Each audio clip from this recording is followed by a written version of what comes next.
அன்பான சகோதர சகோதரிகளே, தேவ பிள்ளைகளே, கிறிஸ்துவின் மனவாட்டிகளே, உங்கள் அனைவருக்கும் நம்ம ஆண்டவராய் இயேசு கிறிஸ்துவுடைய கிருபையும் சமாதானமும் நம்மில் என்றும் உண்டாயிருப்பதாக. ஆமேன். இந்த நாளிலும் பரிசுத்த ஆவியின் வெளிப்படுத்துகிற சத்தியத்திற்காக நன்றி செலுத்துவோம். இந்த நாளில் தாயாளவள் இந்த காரியத்தை குறித்து முதலாவது ஆவியானவர் நியாயப்பிரமாணம், கிருபையின் பிரமாணம், இவ்விரண்டு பிரமாணங்களில் அவருடைய கிரிகைகள் எவ்வாறாக உண்டாயிருந்தது என்று ஆவியான வெளிப்படுத்துகிற நாட்களில் இந்த நாள் 29வது நாளாக ஆவியான வெளிப்படுத்துகிறார். இதனுடைய காரியமாக தாயானவள், இதனுடைய காரியம் ஆதியாகமம் 3ஆம் அதிகாரம் 20வது வசனம். இங்கே ஆதாம் தன் மனைவிக்கு ஏவாள் என்று பெயரிட்டான்.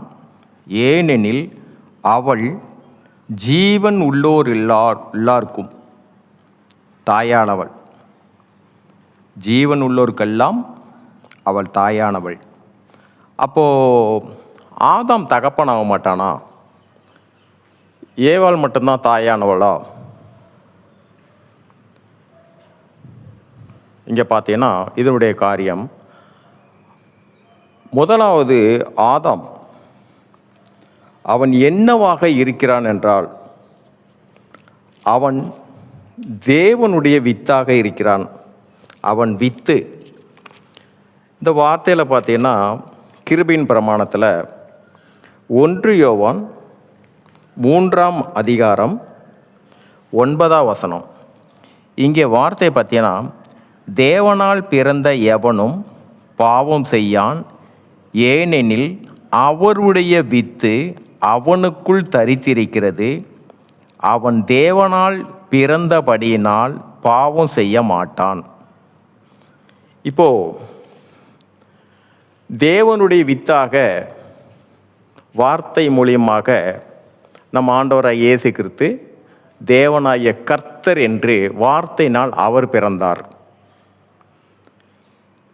அவர் பிறந்தனால மண்ணினால் ஒரு மனுஷனை உண்டாக்கி அவனுக்கு நித்திய ஜீவனாக இருக்கிற தேவனாகிய கர்த்தர் என்ற ஆண்டவராய் இயேசு கிறிஸ்து அவனுக்கு ஜீவனை கொடுத்தார். அவன் மனுஷன் மண்ணாக உண்டாக்கப்பட்டு அவன் நாசியிலே ஊதினார், ஜீவ சுவாச காற்றை ஊதினார். அதன் மூலமாக அவன் ஜீவ ஆத்மாவானான். அப்படி பார்த்தீங்கன்னா அவன் யாருடைய வித்தாக இருக்கிறான் என்றால் தேவனுடைய வித்து ஆண்டவராகிய இயேசு கிறிஸ்து வார்த்தையின் மூலியமாக தேவனாக கர்த்தராக வெளிப்பட்டார்.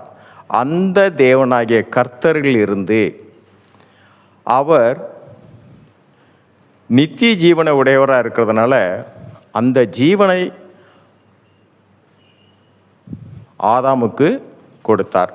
அதனால் ஜீவ ஆத்மாவானான். அப்போ அவன் யாரிலிருந்து பிறந்தான்?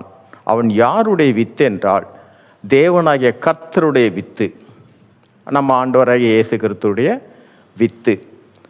நம்ம அதனால தான் ஜெபம் பண்ணும்போது ஏசப்பான்னு சொல்லுவோம். இங்கே அடுத்த ஒரு வார்த்தை, அதே 1 யோவான் 5ஆம் அதிகாரத்தில் 11வது வசனம். தேவன் நமக்கு நித்திய ஜீவனை தந்திருக்கிறார்.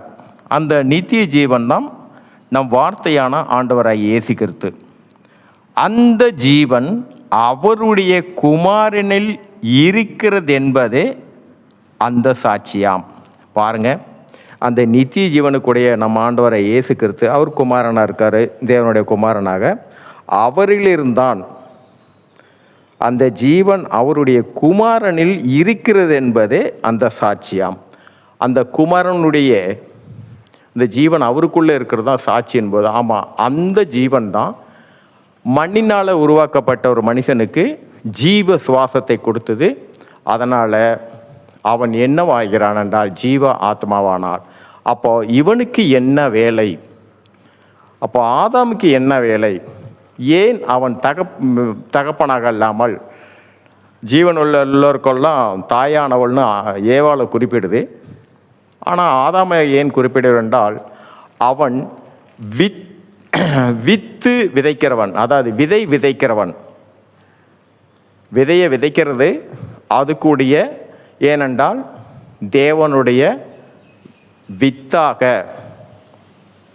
வார்த்தையான இயேசு கிறிஸ்து பிறந்தார். அவர் மூலியமாக ஆதாம் பிறந்தான்.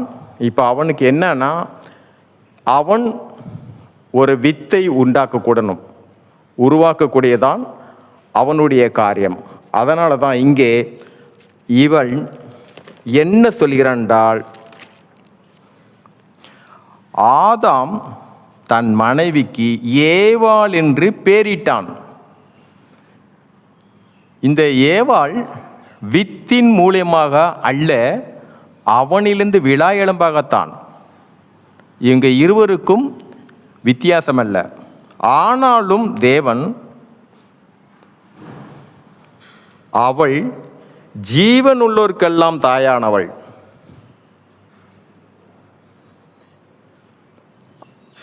இங்கே பார்த்தீங்கன்னா,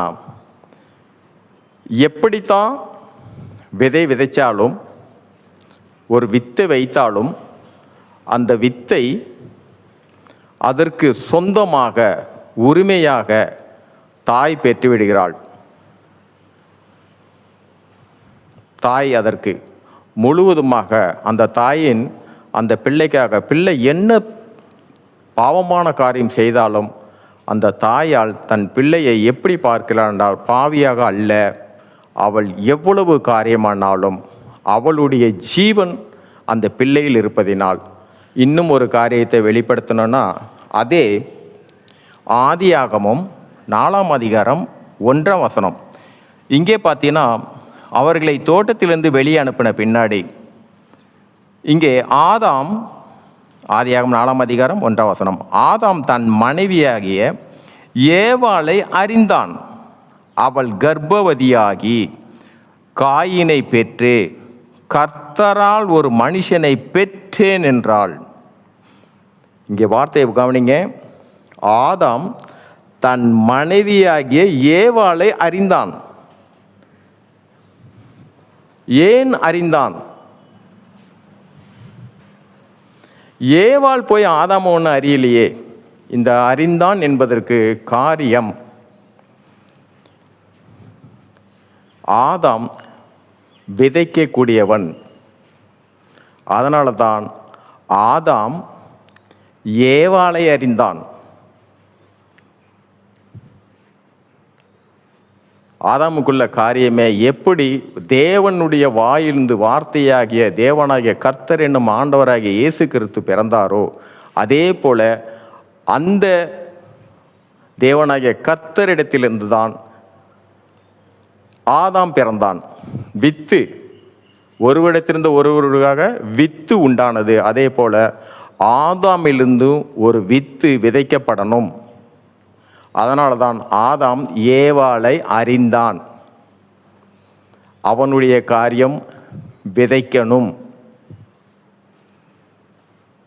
அதனால தான் இவன் விதைச்சாலும், ஆனால் அந்த விதைக்கப்பட்ட விதை அது மரமாக விளைவதற்கும் அது மீண்டும் கனி குடிப்பதற்கும் முழுமையாக பார்த்தீங்கன்னா அந்த பெரும் பாக்கியமான காரியம் தாயான அந்த மனைவியிடத்தில்தான். அவள்தான் முழுவதுமாக, ஏனென்றால் விதைப்பதை காட்டிலும் அதை வளர செய்து மீண்டும் அதை கனி கொடுக்க வைப்பது வரை எல்லாமே அந்த ஒரே தாயிடத்தில்தான் அந்த காரியத்தை சேரும். அதனால தான் ஜீவன் உள்ளோருக்கெல்லாம் அவள் தாயானாள்ன்ற வார்த்தை. சரி, இந்த நாளிலும் ஆவியான வெளிப்படுத்தின இந்த சத்தியத்திற்காக நன்றி செலுத்துவோம். இந்த காரியத்தின் மூலம் எல்லாவற்றிலும் மூவரிலும் ஒருவராக இருக்கிற தேவனே, உம்முடைய நாமம் ஒன்றிக்க மையம் உண்டாதாக. ஆமேன்.